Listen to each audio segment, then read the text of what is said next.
Hey guys, what's up? This is Josh with Josh's Lawn Care. So glad you're tuning in and watching my videos and subscribing to them and liking them. I'm just excited to meet some of you all. Maybe there's others out there that I haven't met yet that will like my videos later. I wanted to clear some stuff up on my last video.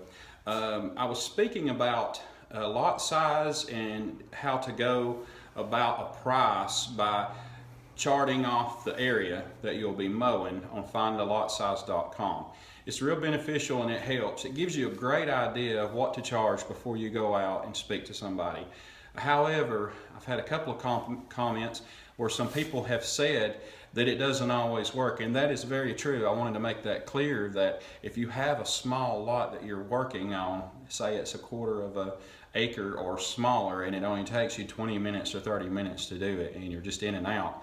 If you try to size that out with findalotsize.com and you get your figure of $1.40 per square foot, I mean, you may only come up with $14 or $15, and we can't make no money making $14, $15 to cut grass. I mean, that's just going to pay for our gas. We have to kind of keep our numbers up, and I just wanted to say that really works well for larger properties or mid-sized properties. You wouldn't want to do that on a small property. And also there's obstacles and other things out there. There's hills, there's trees, there's ditches that you have to weed eat. You may spend 30 minutes weed eating in a ditch or something like that. So you can't always use it, but it gives you a good idea. If you've got a big open area, 2 or 3 acres, it gives you an idea how much acreage is out there, and it kind of gives you somewhere to go to. And don't let that be your final estimate. Wait till you go out there. Have that in the back of your mind, and wait till you go out there and look at it for yourself, because you may want to adjust it and make it a little more or whatever. But it kind of gives you kind of prepares you before you go talk to the customer, because 9 times out of 10 they're standing there with you, and it's kind of awkward, and you don't really want to just sit there and think about it in front of them, for a long time. So if you have that number in the back of your head and then go look at it, it kind of gives you a better idea, and you could come up with a conclusion a little quicker. So that's what I wanted to say. Also, I wanted to share some other things. I bought a cheap set of weed eater racks at Lowe's years ago. I really like them. They've worked great. However, I know many of you may have bought some. They will hold your weed eater, but they just bounce around in the rack. They're just floppy. There's not enough. There's too much space in between the pin and the area that you're setting it in there. And so when you're going down the road, they're just rattling and just falling around and everything. And one time my pin fell out and the weed eater fell out going down the road, and then I thought that I broke it. Lost the little button on the head of my weed eater, and I had to go look for it. Couldn't ever find it. Had to go buy another one.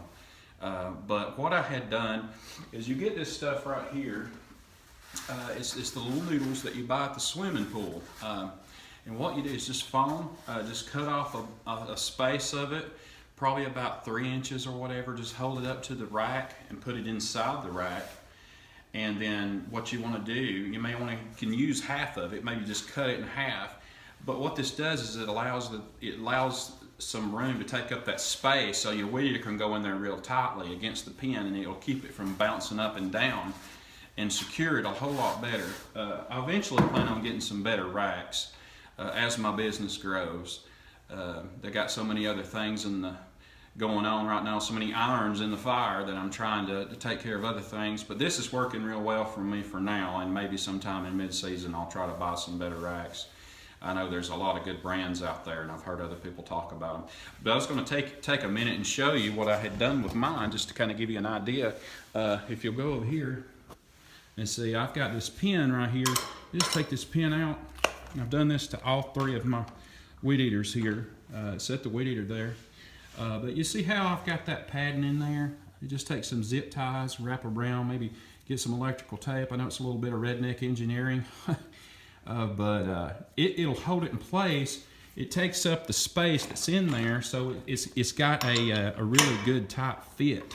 So you're just going down the road. See there, they don't bang around. They're secure, and that'll hold them in place and take care of them shaking around and everything, and may save you a weed eater, because I know sometimes they'll bend the shaft if they jostle around too much or whatever. But you know, I've not had anybody show me anything like that. It was just an idea I'd come up with, and I thought maybe it might help somebody out there. Maybe you have the same weed racks and you're trying to look for a way. I tried strapping them in, you know, different things, maybe like putting some kind of vise or something in there, a C-clamp or something. I don't know, I got desperate trying to figure out something to hold them in there to keep them from rattling around. Nothing worked. But I got that little foam noodle from like the swimming pool section at Walmart or wherever you may go. You can cut a little section out, like I said, just tape it around there, and it holds it in place. It secures it, and it works real well. And maybe you can try that for yourself.